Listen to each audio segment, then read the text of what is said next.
Halo, senang sekali bisa bertemu lagi. Kali ini kita akan melakukan pembahasan mendalam ya dari materi tulisan yang Anda bagikan. Fokusnya spesifik sekali nih, tema soal ajakan bertobat. Yang menarik, ini terus muncul dari para nabi dan utusan Tuhan sepanjang sejarah, setidaknya seperti yang dicatat di teks ini. Nah, tujuan kita di sini mau coba membedah polanya ya. Kok bisa pesannya konsisten gitu? Terus kita lihat juga respons manusia yang macam-macam, tapi seringnya seperti nanti kita lihat malah menolak. Dan kenapa tema ini penting banget menurut sumber ini? Kita akan telusuri jejaknya ya, dari zaman Nuh sampai Yohanes Pembaptis. Oke, mari kita langsung aja lah ya. Materi Anda ini langsung to the point nih. Ajakan bertobat itu bukan sekedar percaya pasif di kepala aja. Ditekankan di sini, ini tuh panggilan untuk berubah. Ada tindakan nyata, transformasi. Teksnya pakai istilah dari kedagingan jadi manusia rohani. Bahkan Yesus sendiri, katanya di sini, nggak cuma bilang percaya, tapi spesifik, ikutlah aku. Itu kan berarti ada gerakan ya, ada perubahan.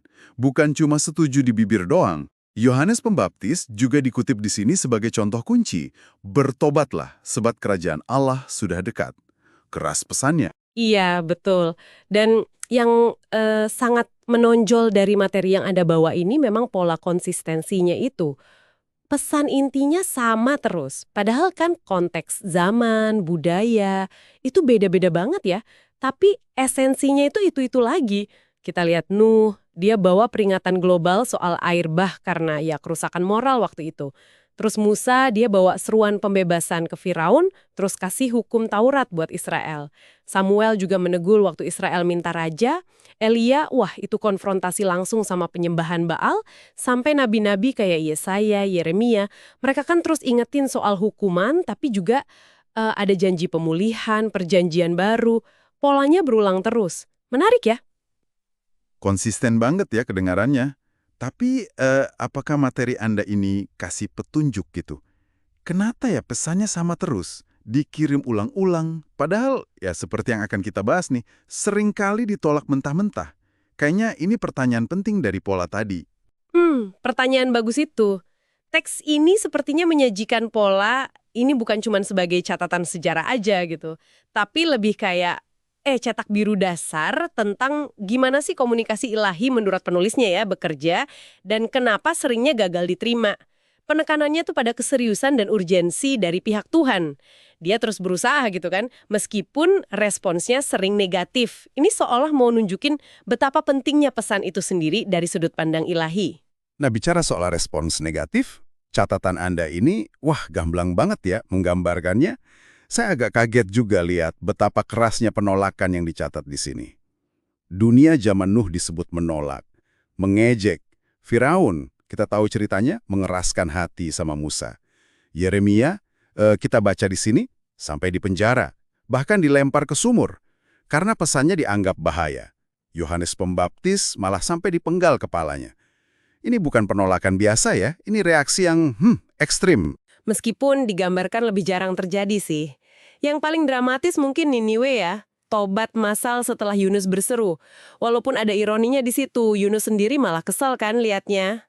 Atau Daniel, integritasnya malah bikin dia dihormati raja-raja asing di pembuangan. Jadi ya ada spektrum respons lah, walau memang penolakan kayaknya lebih dominan di narasi ini. Tapi bahkan contoh penerimaan kayak Niniwe atau Daniel yang dihormati itu kesannya kayak pengecualian ya. Justru catatan Anda ini lebih banyak menggarisbawahi harga mahal yang harus dibayar para pembawa pesan ini.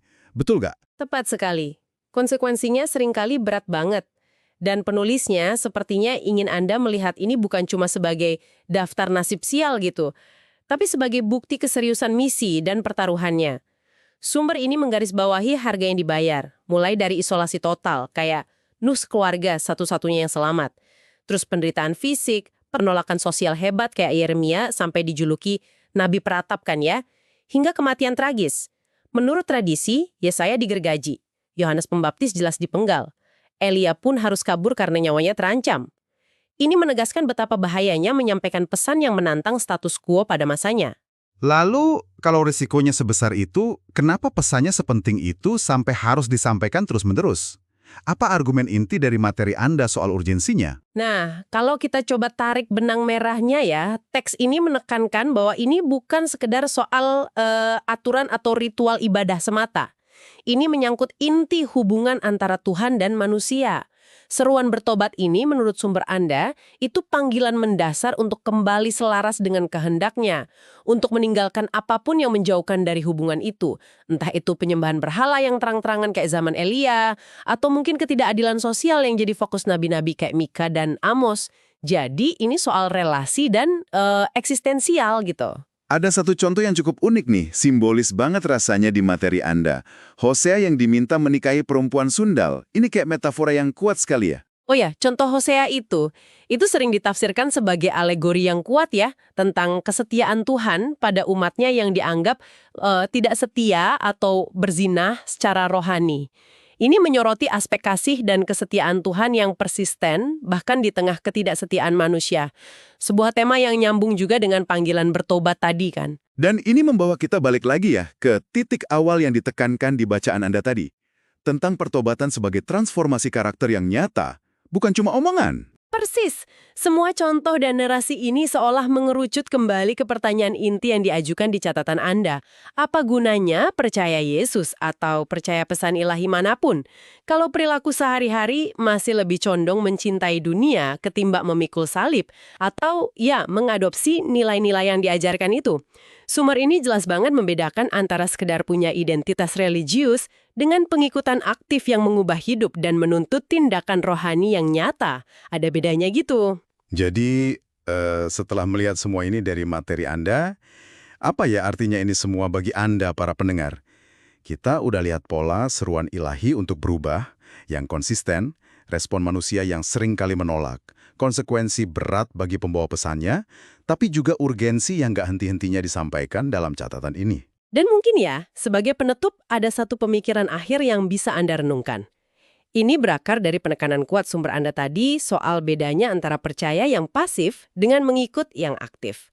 Mengingat penekanan pada mengikut sebagai tindakan nyata, mungkin pertanyaan reflektif yang muncul dari bacaan Anda ini adalah, dalam keseharian Anda, seperti apa sih bentuk konkret dari tindakan rohani itu yang melampaui sekedar keyakinan di hati atau pikiran?